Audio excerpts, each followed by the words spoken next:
பாட்டி வீட்டுக்கு போய் ஆத்துல குளிக்கிறது, ஆலமரத்துல விழுது கட்டி ஊஞ்சல் ஆடுறது, பெரியம்மா வீட்டு முத்தத்துல பம்பரம் விளையாடுறது, மாமாவோட போய் மீன் பிடிக்கிறது, சித்தியோட போய் திருவிழா பாக்குறது, அண்ணி வீட்டுல கைமுறுக்கு சாப்பிடுறதுன்னு இந்த உறவுகளோட பந்தங்கள் அது இந்த ஜெனரேஷன்ல சுத்தமா இல்லாமலே போயிட்டு இருக்குதுன்னாங்க விமலா. ரேடியோ சிட்டிக்காக இன்னைக்கு தன்னுடைய உணர்வுகளை மின்னஞ்சல் மூலமா ஷேர் பண்ணிருந்தாங்க. நம்மளோட தலைமுறையில அங்கொன்று இங்கொன்றுமா இருக்கக்கூடிய உறவுகளை பத்தி கூட பேரளவுல தெரியாத அளவுக்கு தான் இன்னைக்கு குழந்தைகள் வளர்ந்துட்டு இருக்காங்க. இது ஆரோக்கியமான விஷயமா? இப்படியே போனா நாளைக்கு நம்மளுடைய பேர குழந்தைங்களுக்கு நாம யாருன்னு கூட தெரியாத ஒரு சூழல் வரும்ங்கிற அக்கறை இந்த ஜெனரேஷனுக்கு இருக்குதா இல்லையான்னு தெரியல. ஒரு சில கேள்விகளை முன்வைக்கிறோம் நாங்க. லவ்குரு, இன்னைக்கு உறவுகள் அப்படிங்கறதே விவாதத்துக்குரிய ஒரு டாபிக்கா மாறிடுச்சு. இன்னைக்கு இருக்கக்கூடிய சூழல்ல குழந்தை வளர்ப்பு அப்படிங்கிறது உறவுகளை விட்டு தனித்த ஒரு சூழல்ல தான் நடக்குது. ஏன்னா மோஸ்ட்லி நியூக்ளியர் ஃபேமிலி தான், தனி குடித்தனம் தான். அதற்கு பல்வேறு காரணங்கள். குடும்பத்தை விட்டு பிரிஞ்சு வரக்கூடிய சூழல்ல இன்னைக்கு இருக்கக்கூடிய அடுத்த ஜெனரேஷன்ல இருக்கக்கூடிய பெற்றோர்கள், அதாவது அவங்களுடைய குழந்தைகள் இருக்கிறாங்க. வேலை, ஒரே ஊர்ல இருந்தா கூட சேர்ந்து இருக்க முடியாத அளவுக்கு இன்னைக்கு குடும்பத்துடைய சூழல்னு பல்வேறு விஷயங்கள் மாறி இருக்குது. உறவுகள் பலம் இழந்துகிட்டே போயிருக்குது. அதுக்கான காரணம் என்ன, இதுக்கான தீர்வு என்ன, இது எல்லாத்தையும் பத்தி நம்ம யோசிக்கிறதே கிடையாது. உறவுகளுடைய தேவை என்னன்னா அடிப்படை, அதுக்குன்னு ஒரு குடும்பம் இருக்கணும். ஒரு குடும்ப அமைப்பு அப்படிங்கிறது தான் உறவுகளை மையப்படுத்துது. அண்ணன், தம்பி, அக்கா, தங்கைன்னு குடும்ப உறுப்பினர்களுடைய எண்ணிக்கை நிறைய இருந்தபோது இந்த குடும்ப உறவுகளுக்கான அந்த வேல்யூஸ் அது அதிகமா இருந்துச்சு. எவ்வளவு உறவுகள் இருந்துச்சு, மாமா, அத்தை, பெரியம்மா, பெரியப்பா, சித்தப்பா, சித்தின்னு. ஒரு குழந்தைக்கு இவ்வளவு உறவுகளோடு ஒருங்கிணைந்த சூழல்ல வளரும் போது நிறைய விஷயங்களை தெரிஞ்சுக்க முடிஞ்சது, அன்பை பரிமாறிக்க முடிஞ்சது, ஒரு விஷயத்தை ஷேர் பண்ணணும்னு ஒரு அடிப்படையான புரிதலை சொல்லிக் கொடுக்க வேண்டிய அவசியம் இல்லாம இருந்தது. யாராவது ஏதாவது ஒன்னு கேட்கறாங்க அப்படின்னா அவங்களுக்கு நிறுத்தி நிதானமா பதில் சொல்லக்கூடிய ஒரு நிலை கூட இன்னைக்கு இருக்கக்கூடிய குழந்தைகளுக்கு சொல்லிக் கொடுத்து தான் வர வைக்க வேண்டியதா இருக்குது. அவங்க போற போக்குல எல்லாத்தையுமே கடந்து போயிட்டு இருக்காங்க. ஏன்னா ஒரு ஜெனரேஷன் அது ரொம்ப சுயநலமா தன்னுடைய தேவைகளை நோக்கி ஓடிடுச்சோ அப்படிங்கிற ஒரு பய உணர்ச்சி கூட எனக்குள்ளார இருக்குதுன்னாங்க. முதல் விஷயம் தனி கொடுத்தணும். இன்னைக்கு இந்த நியூக்ளியர் ஃபேமிலி சிஸ்டம் தான் அதிகமா இருக்குது. முன்னாடியெல்லாம் 3-4 அறைகள் கொண்ட வீடுகள் இருந்துச்சு. அது காலப்போக்கில் சுருங்கி 2 அறைகள் கொண்ட வீடா மாறிச்சு. இன்னைக்கு சிங்கிள் பெட்ரூம் போதுங்கிறாங்க. ஸ்டுடியோ டைப் அபார்ட்மெண்ட்ஸ் நிலமரத்துக்கு வருது. ஒரு கணவன் மனைவி குழந்தைக்கான இது மட்டுமா அந்த வீடு? அவங்களுடைய அம்மா அப்பாவுக்கு அந்த வீட்டில் இடம் கிடையாது அப்படிங்கிற ஒரு கேள்வி வருது. ஆனா இன்னைக்கு இருக்கக்கூடிய இந்த ஃபாஸ்ட் மூவிங் சிஸ்டம், இந்த லைஃப் ஸ்டைல்ல அதற்கெல்லாம் கேள்வியே இல்லைங்கிறாங்க. தனி கொடுத்தனம் என்னைக்கு அதிகமாச்சோ அன்னைக்கு தான் உறவுகள் சிதைய ஆரம்பிச்சது. நான் சொன்னா என்ன பழமைவாதி நீங்க சொல்லுவீங்க. தப்பு இல்ல, அந்த படத்தை நான் வாங்கிக்கிறேன். ஆனா யாராலையும் இதை மறுக்கவே முடியாது. என்னைக்கு கூட்டு குடும்பங்கள் உடைஞ்சதோ அன்னையிலிருந்து உறவுகளுடைய இந்த உன்னத தன்மையை நம்ம இழந்துட்டு இருக்கோம். நாங்க மறுக்க முடியாத உண்மை. ஒரு 10 உறவுகளுடைய பெயர்கள் சொல்லுங்கன்னா திக்கி திணறி போயிடுவாங்க. அம்மா, அப்பா, அதிகபட்சம் தாத்தா, பாட்டி, இல்ல அத்தை, மாமா, சித்தப்பா, சித்தி. இதை தாண்டி பெருசா தெரியறது இல்ல. எவ்வளவு உறவுகள் இருந்திருக்குது நாங்க ஆதங்கத்தோடு விமலா.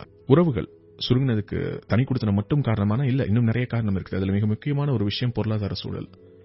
அன்னைக்கு இவ்வளவு தேவைகள் இல்ல, கிடைக்கிறத வச்சு ரொம்ப சந்தோஷமா இருந்தாங்க. இன்னைக்கு எவ்வளவு இருந்தாலும் இன்னும் இன்னும் இன்னும் இன்னும்னு ஓடக்கூடிய ஒரு இடத்துல இந்த சமூகம் நம்மளை கொண்டு வந்து நிறுத்தி இருக்குது.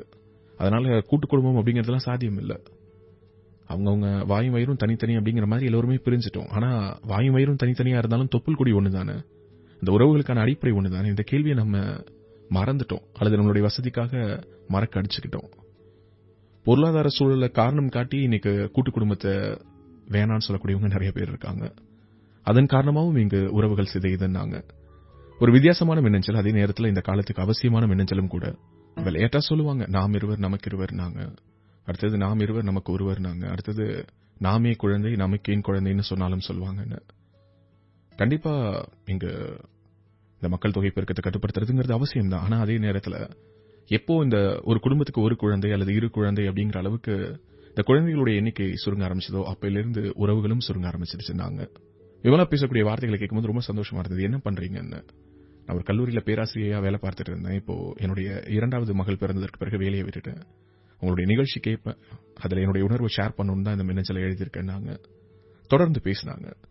எப்போ இந்த ஒரு குழந்தைங்கிற கான்செப்ட் வந்ததோ அப்பையிலிருந்து தான் உறவுகள் சுருங்க ஆரம்பிச்சிருச்சு. அப்படின்னா எல்லாருமே 4-5 குழந்தை பெற்றுக்கோங்கன்னு நான் சொல்ல. ஆனா இந்த ஒரு குழந்தை அப்படிங்கிற ரெஸ்ட்ரிக்ஷன் இருக்குது பாருங்க, அது என்ன ஆகுதுன்னா எந்த ஒரு இடத்துலயுமே அந்த ஷேரிங், கேரிங் இந்த மாதிரியான உணர்வற்ற நிலையில் அந்த குழந்தை வளர்வதற்கான ஒரு சூழல் உருவாக்கிடுது. அட்லீஸ்ட் வீட்டில் ஒரு 2 குழந்தை, ஒரு அண்ணன், ஒரு தம்பி, அல்லது 2 அக்கா, 2 தங்கை, யாரோ ஒருத்தங்க இருந்துட்டு போட்டுமே. உடனே எல்லாருமே என்கிட்ட வந்து சொல்லலாம், என்ன இது கவர்மெண்ட் கஷ்டப்பட்டு பாப்புலேஷனை கண்ட்ரோல் பண்ணிட்டு இருக்குது, நீ என்ன இன்க்ரீஸ் பண்ண சொல்றியானா? ஒரு குழந்தை இருந்தாலும் அந்த குழந்தைக்கு உறவுகளுடைய மகத்துவத்தை எந்த அளவுக்கு சொல்லி வளர்க்கறீங்க? அந்த குழந்தை என்ன ஆயிடுதுன்னா, எல்லாமே எனக்கு கிடைக்குது அப்படிங்கிற ஒரு உணர்வோடு, வேற யார் கூடயாவது ஒன்றி இணைந்து பழகுவதற்கான வாய்ப்பை இழந்து, ஒரு தனிமைப்படுத்தப்பட்ட சூழல்ல வளருது. அது அடுத்து வரக்கூடிய சமூகத்துக்கு ஒரு சரியான குழந்தையாக வளர்ந்து வருமா அப்படிங்கிற கேள்வியை நான் முன்வைக்கணும்னு நினைக்கிறேன் நாங்க. இதுல ஒரு சிலருக்கு மாற்று கருத்து இருக்கலாம். இருந்தாலும் விமலாவுடைய கருத்து தான். ஆமா லவ்குரு, இன்னைக்கு இந்த சமூக மாற்றம் அது என்ன நமக்கு திரும்ப திரும்ப உணர்த்துதுன்னா, இங்க உறவுகள் எல்லோருமே ரொம்ப போலித்தனமானவங்க, சொந்தக்காரங்களை நம்பாதீங்க, பிரத்தியார கூட நம்பலாங்கிற மாதிரியான வாசகங்கள், வார்த்தைகள் காதல விழும்போது, சொந்தக்காரங்க உண்மையா இருக்க மாட்டாங்க, நம்ம கிட்ட ஏதோ ஒரு எதிர்பார்ப்போடு தான் பழகுவாங்களோங்கிற ஒரு எண்ணம் நமக்கு இயல்பா ஏற்படுது. அது எப்படி இந்த மாற்றம் சமூகத்தில் நிகழ்ந்ததுன்னு தெரியல. ஆனா இது ஒரு சமூக மாற்றமாகவே நடந்திருக்குது. சொந்தக்காரங்க கூட பழகிறதுக்கோ அல்லது பரிவர்த்தனைகள் வச்சுக்கிறதுக்கோ இன்னைக்கு நம்ம ரொம்ப யோசிக்கிறோம். இன்னொரு பக்கம் இந்த டெக்னாலஜி வளர்ச்சி அது உறவுகளை சிதைச்சு போட்டுருச்சு. யாருமே தேவையில்லை, கையில் இருக்கிற போன் போதும், கம்ப்யூட்டர் போதும் அப்படின்னு சொல்லிட்டு ஏதோ ஒண்ணு இந்த டெக்னாலஜிக்கு நம்மள அடிமையாக சாசனம் எழுதி கொடுத்த நாள்ல இருந்து தான் அன்புக்கு அடிமையாக இருந்த சொந்தங்கள் நம்மளை விட்டு விலகிட்டாங்களோ அப்படிங்கிற ஒரு உணர்வு எனக்குள்ள ஸ்ட்ராங்கா இருக்குது. நாங்க ஒட்டுமொத்தமா டெக்னாலஜி மேல பழி போடுறதுனால டெக்னாலஜி மட்டுமே இதற்கு காரணம்னு நான் சொல்ல மாட்டேன். ஆனா டெக்னாலஜியின் மூலமா எங்க இருக்கக்கூடிய ஒரு உறவோடு பேச முடியும்னாலும் டெக்னாலஜியுடைய அசுர வளர்ச்சி நம்மளுடைய உறவினர்களுக்கு ஒதுக்க வேண்டிய நேரத்தை நமக்கு இருந்து பறிச்சிருச்சு. அதுதான் நான் சொல்ல வரேன். நாங்க உறவுகளுடைய மகத்துவம் என்ன, இன்னைக்கு இருக்கக்கூடிய ஜெனரேஷன் எந்த அளவுக்கு உறவுகளற்ற ஒரு தன்மையில, உணர்வற்ற தன்மையில வளர்ந்துட்டு இருக்குதுங்கிறத பத்தி பேசினாங்க. மனித உணர்வுகளை நம்ம சக மனுஷங்க கிட்ட தானே பகிர்ந்துக்க முடியும், இயந்திரத்துக்கிட்ட எப்படி பகிர்ந்துக்க முடியும்?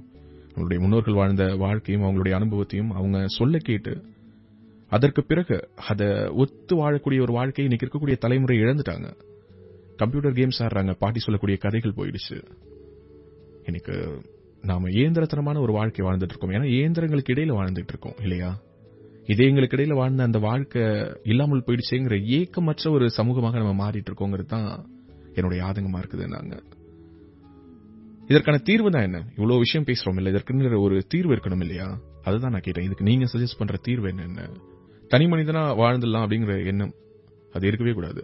நம்ம யாரோ ஒருத்தங்களை டிபெண்ட் பண்ணி தான் இருக்கிறோங்கிறத சின்ன வயசுல இருந்து உங்களுடைய குழந்தைகளுக்கு சொல்லி சொல்லி வளருங்க. உனக்கு நிறைய உறவினர்கள் இருக்காங்க, அவங்க எல்லாருமே நமக்கு நல்லது கெட்டதுனா வருவாங்க. நாம அதே மாதிரி அவங்களுக்கு ஏதாவது ஒரு பிரச்சனைனா உதவி பண்ணணும். அவங்க எல்லாருமே நல்லவங்கன்னு சொல்லுங்க. சொந்தக்காரங்கனாலே கெட்டவங்கன்னு சொல்லி அவங்க மனசுல பதிய வைக்காதீங்க. உணவு, உடை, உறைவிடம், தூக்கம் இந்த மாதிரி உறவுகளுக்கு முக்கியத்துவம் தரும்போதுதான் ஒரு மனிதாபிமானம் நிறைந்த சமூகம் உருவாகும். அத மனசுல வச்சு நம்மளுடைய குழந்தைகள் கிட்ட உறவுகளை பத்தி சொல்லும்போது சொல்லுங்க. அடிப்படையில குடும்ப உறுப்பினர்களுடைய எண்ணிக்கை அதிகம் இருக்கிற மாதிரி பாத்துக்கோங்க. குறைந்தபட்சம் தனியா ஒரு நியூக்ளியர் ஃபேமிலி தான் வாழணும் அப்படிங்கிற ஒரு சிஸ்டம்ல வேற வழியே இல்லாம ஒரு கட்டாயத்துல இருந்தீங்கன்னா கூட அது தனி குடித்தனத்துக்குள்ளாரையும் எப்படி உங்களுடைய உறவுகளுடைய பிரசன்ஸை காட்ட முடியும்னு பாருங்க. அதற்கான நிகழ்வுகளை உருவாக்குங்க. அதுக்காக கொஞ்சம் மெனக்கெடுங்க. வெறுமனா பொருளாதாரத்தை உயர்த்தணும் அப்படிங்கிற மாதிரி எப்ப பார்த்தாலும் சம்பாதிக்கணும், சொத்து சேர்க்கணும், பணம் பணம் பணம்னு ஓடாம குழந்தை வளர்ப்புல கவனம் செலுத்துங்க. குழந்தைகளுக்கு உறவினர்கள்ட்ட பழகும்போது தொலைபேசி வழியால மட்டுமல்லாம அப்பப்போ ஊருக்கு கூட்டிட்டு போய் அவங்களுடைய இதான் உன்னுடைய தாத்தா வீடு, இதான் உன்னுடைய பெரியமா வீடு, பெரியப்பா வீடுன்னு காட்டுங்க. அந்த வேர்களை இருக பற்ற வைங்க. அப்பதான் அந்த செடி மண்ணுக்குள்ளார நல்லா அழுத்தமா நின்னு ஓங்கி உயர்ந்து ஒரு பெரிய மரமாக விருட்சமாக மாறும். வேற நீங்க சரியா ஊனலைன்னா ஒரு லேசான புயல்ல கூட சாஞ்சிரும். எப்படி ஒரு செடியை ஆழமா ஊன்றது அவசியமோ அதே மாதிரிதான் ஒரு குழந்தையுடைய மனசுக்குள்ளார அதனுடைய உறவுகள் பற்றிய எண்ணங்களையும் ரொம்ப ஆழமாக அழுத்தமாக சரியான விதத்துல ஊன்றணும். நாங்க விமலாவுக்கு கை குலுக்கி விடைபெற்றேன். ஒரு தேவையான அவசியமான மின்னஞ்சலை பகிர்ந்ததற்காக. Stay tune. நான் உங்க ரேடியோ சிட்டி லவ்குரு.